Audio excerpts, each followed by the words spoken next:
नमस्कार साथियों, आज हम पढ़ने वाले हैं परमाणविक त्रिज्या। चलो देखते हैं इसे। जैसे हम परमाणु की त्रिज्या की बात करें तो परमाणु की त्रिज्या, जैसे मान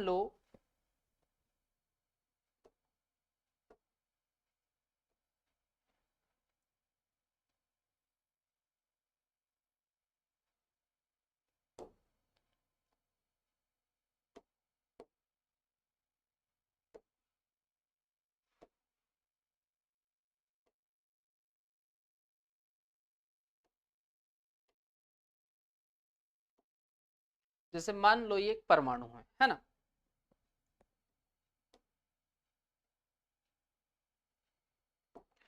और यहाँ पर परमाणु का नाभिक है। यहाँ पर क्या है? परमाणु का नाभिक। अब नाभिक से बाह्यतम कोश, ये नाभिक और ये बाह्यतम कोश है ना। तो नाभिक से बाह्यतम कोश तक की जो दूरी होती है उसे हम क्या बोलते हैं? परमाणविक त्रिज्या।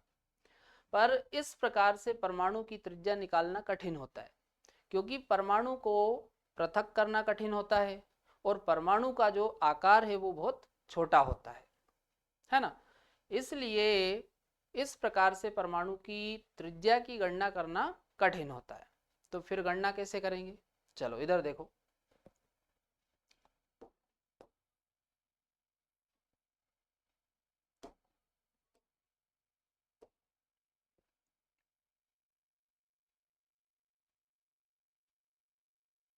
चलो, तो परमाणु की त्रिज्या की गणना करने के लिए अणु का उपयोग करते हैं। किसका उपयोग करते हैं? अणु का। और ऐसा अणु जिसमें परमाणु कैसे हो? समान। तो इस परमाणु का नाभिक ये और इस परमाणु का नाभिक ये है ना। दिख रहा? तो दोनों परमाणुओं के नाभिकों के बीच की दूरी का आधा, जैसे मान लो यहां से यहां तक की जो दूरी है वो कितनी है? d। इसके नाभिक से इसके नाभिक के बीच की जो दूरी वो कितनी है? d। तो यदि मैं आपसे परमाणु की त्रिज्या पूछूं तो भाई आप क्या करोगे? d/2 कर दोगे। जो d है उसका आधा क्या आ जाएगा? त्रिज्या। तो यदि हम r देखें तो r हो जाएगा d/2।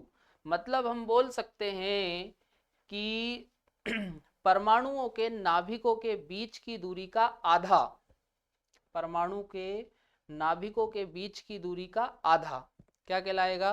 परमाणविक त्रिज्या, है ना। अब रासायनिक बंध के आधार पर जो त्रिज्याएं हैं वो चार श्रेणी में विभाजित करते हैं।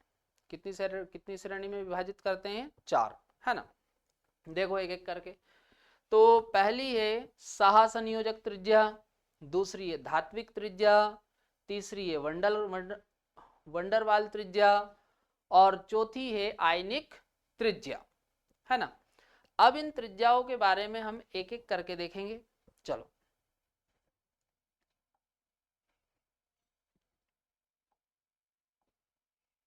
तो पहले हम देखते हैं कोवलेंट रेडियस।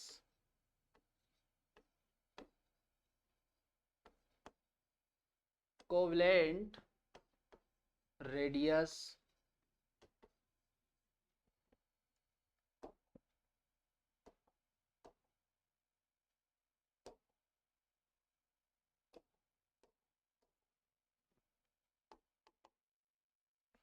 अब जैसे मान लो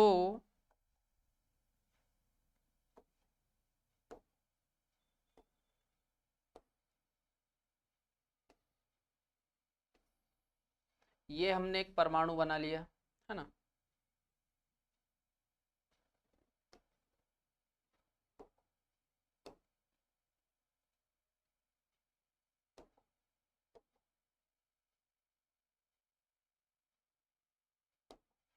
चलो, तो ये हमने एक अणु बना लिया, है ना। और ऐसा अणु जिसमें परमाणु कैसे हैं? समान, है ना। तो यहां पर आप देखो इस वाले परमाणु का नाभिक ये हो गया और इस वाले परमाणु का नाभिक ये। तो यहां से यहां तक की जो दूरी है, अपन मान लेते हैं कि ये दूरी कितनी है, d, है ना। तो यदि मैं आपसे त्रिज्या पूछूं तो भाई जो त्रिज्या है रेडियस, रेडियस क्या हो जाएगी यहाँ पर, d/2, है ना। तो इस प्रकार से निकालते हैं कोवलेंट रेडियस, है ना। और ये जो कोवलेंट रेडियस है ये नॉन मेटल में देखते हैं। किसमें देखते हैं, नॉन मेटल, क्योंकि नॉन मेटल कोवलेंट कंपाउंड बनाते हैं। जो अणु होते हैं, कंपाउंड होते हैं, वो कैसे होते हैं, इनके कोवलेंट होते हैं। चलो अगला देखो मेटेलिक रेडियस।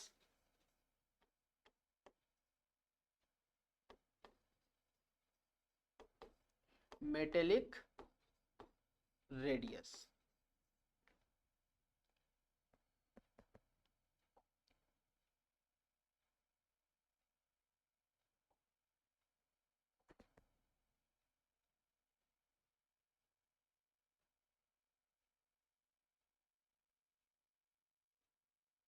चलो ये दो परमाणु हमने बना लिए।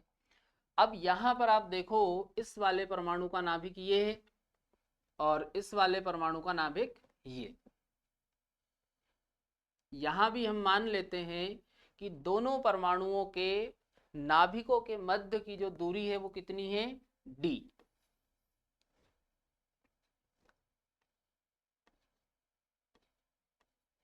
तो यहां पर यदि मैं आपसे रेडियस पूछूं, रेडियस, तो यहां पर रेडियस क्या बताओगे, d/2।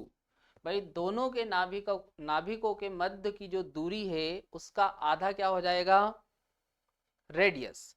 पर यहां पर आप देखो कोवलेंट जो रेडियस है, यहां पर आप देखो दोनों जो परमाणु है वो एक दूसरे को ओवरलैप कर रहे हैं। पर यहां पर आप देखो जो परमाणु है वो एक दूसरे को ओवरलैप नहीं कर रहे, क्योंकि यहां पर अपन कौन सी रेडियस देख रहे हैं, मेटेलिक। कौन सी रेडियस देख रहे हैं, मेटेलिक। तो यदि हम इनमें कंपेयर करें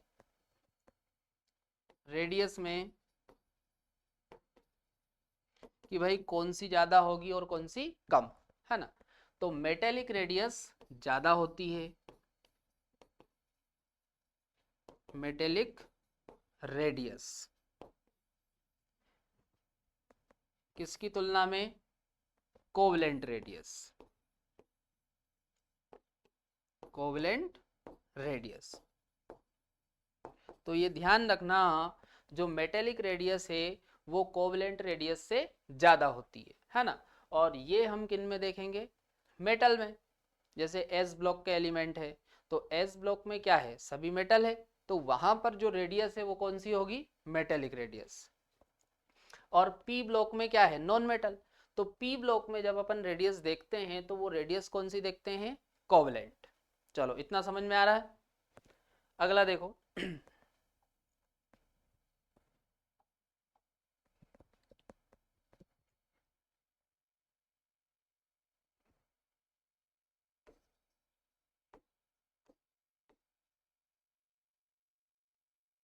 वंडर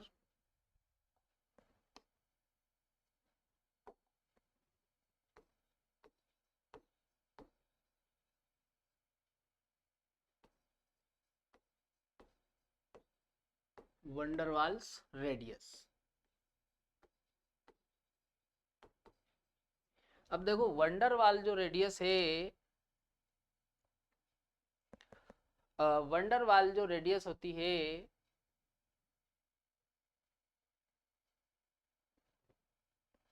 वंडरवाल रेडियस हम देखते हैं नॉन मेटल में। किस में देखते हैं, ये भी नॉन मेटल में। और यहां पर हम देखेंगे इनर्ट गैस में, है ना।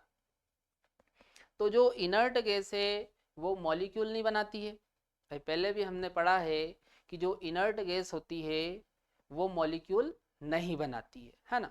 तो यहाँ पर हम एटम ले लेते हैं।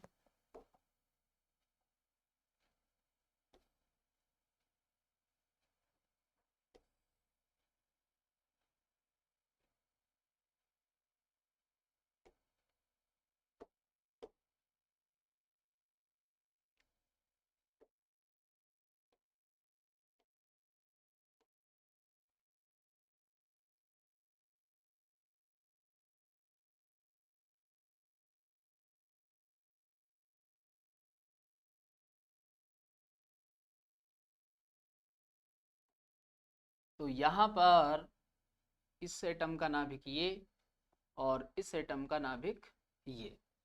अब यहाँ से यहाँ तक की दूरी, दोनों परमाणुओं के नाभिकों के बीच की दूरी हम क्या मान लेते हैं, d।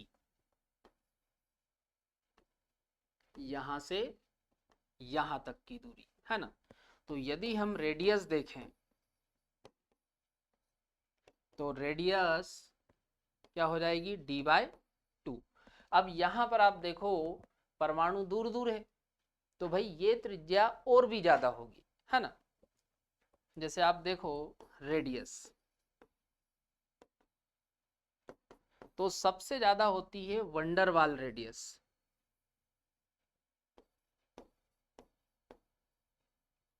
वंडर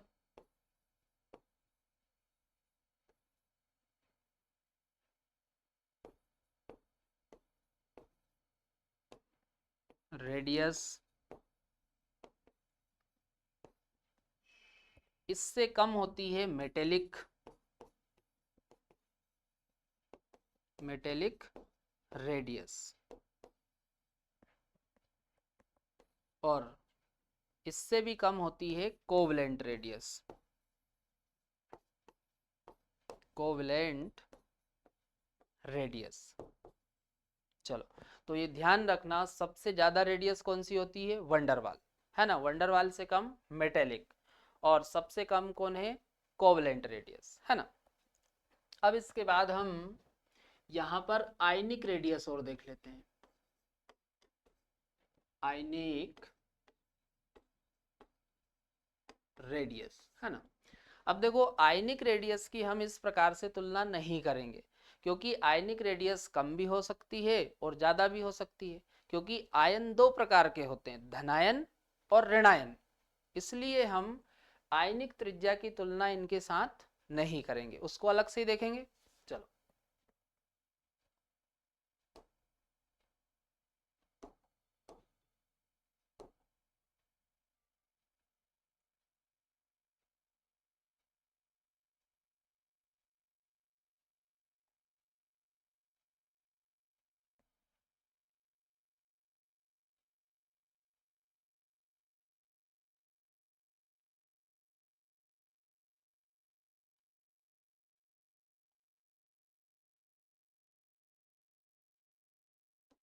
चलो अब यहाँ पर आप देखो,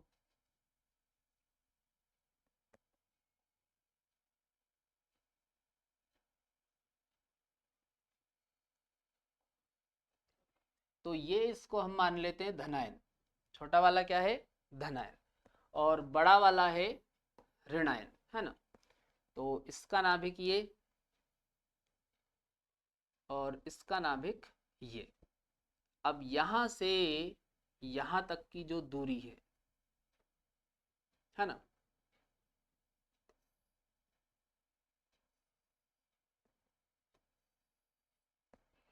तो अब आप लोग ध्यान रखो, ये छोटे बड़े हैं तो त्रिज्या इनकी कम ज्यादा होगी, है ना।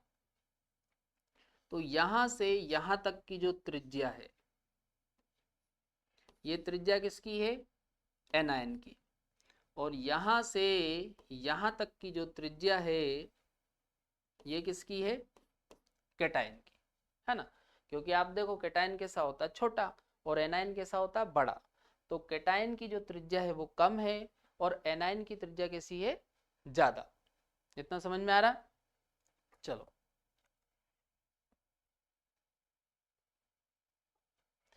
अब इसके बाद हम देखते हैं कि जब आप वर्ग में नीचे जाते हो तो क्या होगा, है ना। तो जब हम वर्ग में नीचे जाते हैं तो नीचे जाने पर सेल की संख्या बढ़ती है, नीचे जाने पर सेल की संख्या बढ़ती है। जैसे फर्स्ट वाले आवर्त में आप देखो, फर्स्ट वाले आवर्त में कितनी सेल है, एक, यहां पर देखो एक। सेकंड वाले आवर्त में कितनी सेल आ गई, दो। तीसरे में तीन, चौथे में चार, पांचवे में पांच। इसी प्रकार से आगे जो है वो सेल एक एक करके बढ़ेगी, है ना। तो ग्रुप में यदि हम नीचे जाते हैं तो सेल की संख्या एक एक करके हर बार बढ़ेगी।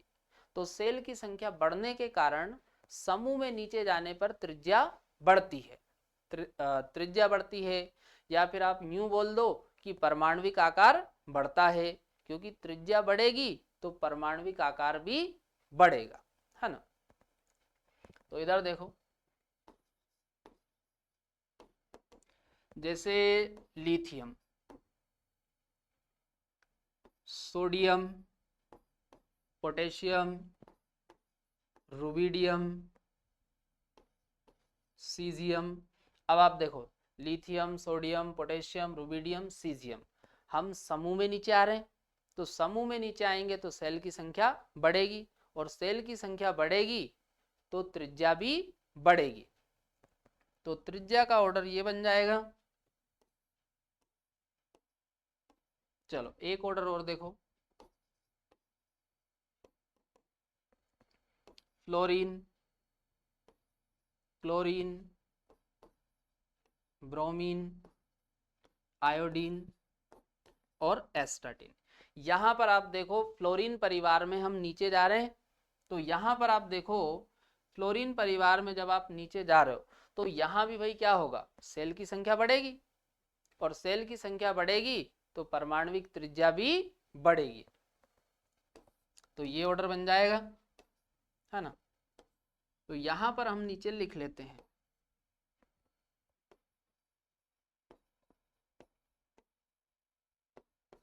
Down the group,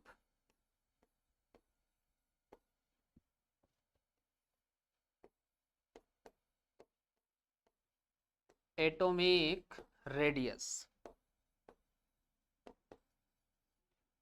increase. ध्यान रखना, है ना, समूह में हम नीचे जा रहे हैं, डाउन द ग्रुप, है ना, तो एटॉमिक रेडियस बढ़ेगी। ये ध्यान रखना, जब भी हम एरो ऊपर बनाएं मतलब बढ़ रहा। तो याद रहेगा, आप किसी भी समूह में नीचे जाओगे तो एटॉमिक रेडियस बढ़ेगा। और रेडियस बढ़ने का कारण क्या है, सेल की संख्या का बढ़ना। भाई हर बार एक एक करके सेल बढ़ती है। पहले आवर्त में कितनी सेल है, एक, दूसरे में दो, तीसरे में तीन, चौथे में चार, पांचवे में पांच, छठे में छः, सातवें में सात। तो हर बार सेल का नंबर बढ़ रहा। तो जैसे जैसे आप नीचे आओगे वैसे वैसे परमाणविक त्रिज्या बढ़ेगी, है ना। चलो इतना समझ में आ रहा। अगला देखो, अब आवर्त में यदि हम चलते हैं, आवर्त में यदि हम बाएं से दाएं चलते हैं तो परमाणविक त्रिज्या जो है वो घटती है। अब यहां पर परमाणविक त्रिज्या क्यों घटती है, देखो समझो। जैसे मेरे को ये बताओ, अपन सेकंड आवर्त में चलते हैं। कौन से आवर्त में चलते हैं, सेकंड। लिथियम, लिथियम के बाद बताओ कौन आएगा, बेरिलियम, बेरिलियम के बाद बोरान, बोरान के बाद कार्बन, कार्बन के बाद नाइट्रोजन, नाइट्रोजन के बाद ऑक्सीजन, ऑक्सीजन के बाद फ्लोरीन। इस प्रकार से तत्व आएंगे। तो मेरे को आप लोग ये बताओ, लिथियम का परमाणु क्रमांक कितना होता है, लिथियम का परमाणु क्रमांक कितना होता है, 3 होता है। लिथियम का परमाणु क्रमांक कितना होता है, 3, है ना। तो ध्यान रखना, उदासीन परमाणु में यदि हम देखें तो इलेक्ट्रॉन और प्रोटॉन की जो संख्या है वो परमाणु क्रमांक के बराबर होती है ना। तो यदि मैं आपसे पूछूं कि इसमें प्रोटॉन कितने हैं, तो प्रोटॉन भी कितने हैं इसमें, 3। और यदि मैं आपसे पूछूं इलेक्ट्रॉन, तो इलेक्ट्रॉन भी इसमें कितने आएंगे, 3। मतलब ध्यान रखना, उदासीन परमाणु में, उदासीन परमाणु में इलेक्ट्रॉन प्रोटॉन की जो संख्या है वो परमाणु क्रमांक के बराबर होती है। चलो इसी प्रकार से यहां पर परमाणु क्रमांक कितना है, 4। तो प्रोटॉन की संख्या भी 4 और इलेक्ट्रॉन की संख्या भी 4। इसी प्रकार यहां पर आओ, परमाणु क्रमांक 5, तो प्रोटॉन की संख्या 5 और इलेक्ट्रॉन की संख्या भी 5। यहां पर आओ, परमाणु क्रमांक 6, तो प्रोटॉन की संख्या कितनी होगी, 6 और इलेक्ट्रॉन की संख्या 6। यहां पर आओ, परमाणु क्रमांक 7, तो प्रोटॉन की संख्या 7 और इलेक्ट्रॉन की संख्या 7। यहां पर आओ, परमाणु क्रमांक 8, तो प्रोटॉन की संख्या 8 होगी और इलेक्ट्रॉन की संख्या 8। यहां पर देखो परमाणु क्रमांक 9, तो प्रोटॉन की संख्या 9 और इलेक्ट्रॉन की संख्या 9, है ना। अब मेरे को ये बताओ भाई, जो प्रोटॉन है वो कहाँ पर होते हैं? नाभिक में होते हैं। प्रोटॉन कहाँ पर होते हैं? नाभिक में। और जो इलेक्ट्रॉन है वो सेल में घूमते रहते हैं। चलो इधर आओ। तो भाई यहाँ पर यदि मैं आपसे प्रोटॉन पूछूं तो लिथियम में कितने प्रोटॉन है? 3, है ना। बेरिलियम में 4, बोरान में 5, कार्बन में 6, नाइट्रोजन में 7, ऑक्सीजन में 8 और फ्लोरीन में 9। तो यहां पर आप देखो प्रोटॉन की संख्या बढ़ रही, प्रोटॉन की संख्या बढ़ रही। अब भाई प्रोटॉन की संख्या बढ़ रही, इसका मतलब ये है कि जब आप लेफ्ट से राइट जाते हो तो यहाँ पर नाभिकी आवेश बढ़ता है। भाई नाभिक में प्रोटॉन और न्यूट्रॉन होता है। नाभिक में प्रोटॉन प्लस न्यूट्रॉन होता है। अब जो न्यूट्रॉन है वो तो न्यूट्रल होते हैं और प्रोटॉन पर कौन सा चार्ज होता है? पॉजिटिव। तो प्रोटॉन पर जो चार्ज होता है उसे ही हम क्या बोलते हैं? नाभिकी आवेश, न्यूक्लियर चार्ज। क्या बोलते हैं? नाभिकी आवेश।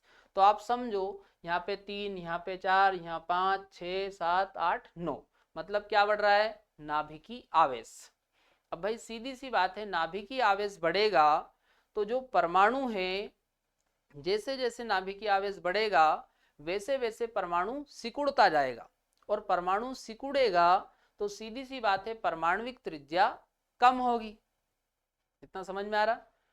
तो ध्यान रखना, जब हम आवर्त में बाएं से दाएं जाते हैं तो परमाणविक त्रिज्या कम होगी।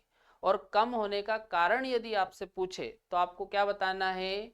नाभिकी आवेश का बढ़ना, है ना। आप देखो नाभिकी आवेश बढ़ रहा और नाभिकी आवेश के बढ़ने के कारण परमाणविक त्रिज्या घटेगी।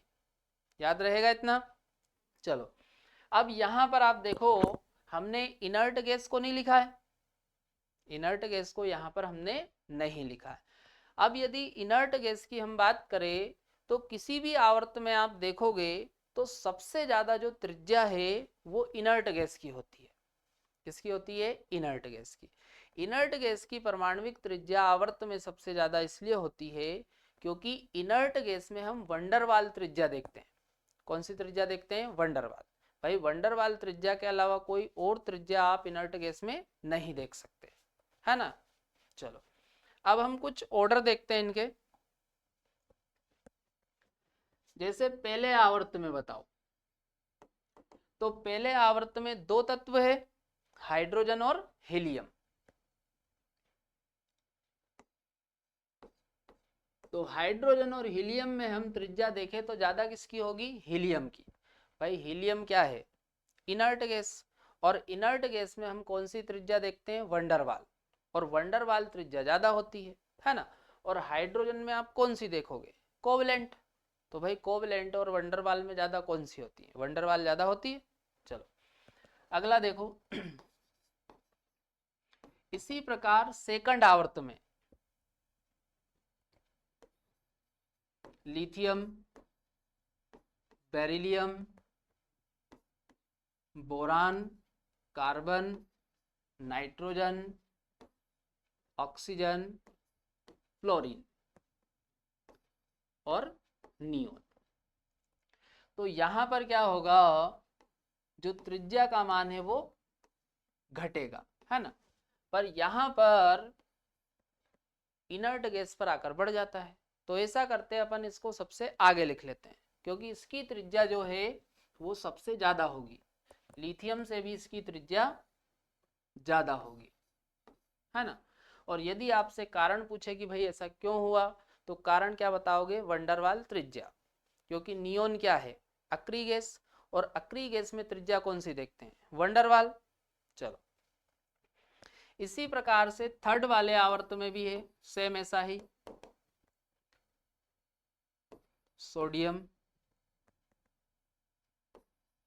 Magnesium, aluminium, silicon, phosphorus, sulphur, chlorine, है ना। और आर्गन को हम लिख लेते हैं इधर सबसे आगे, तो सबसे ज्यादा त्रिज्या किसकी होगी, आर्गन की।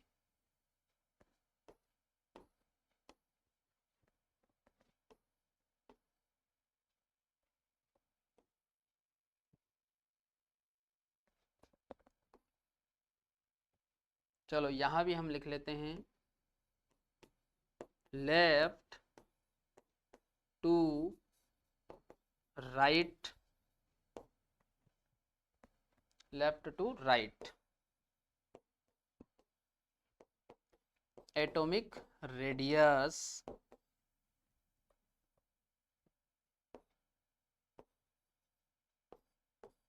डिक्रीज, है ना। ध्यान रखना, लेफ्ट से जब आप राइट जाओगे तो जो एटॉमिक रेडियस है वो कम होगी, तो वो कम कहाँ तक हो रही है, हेलोजन परिवार तक, क्योंकि लास्ट में तो इनर्ट गैस है ना। आप देखो इसलिए हमने इनर्ट गैस को आगे लिखा हुआ है, ये ध्यान रखना।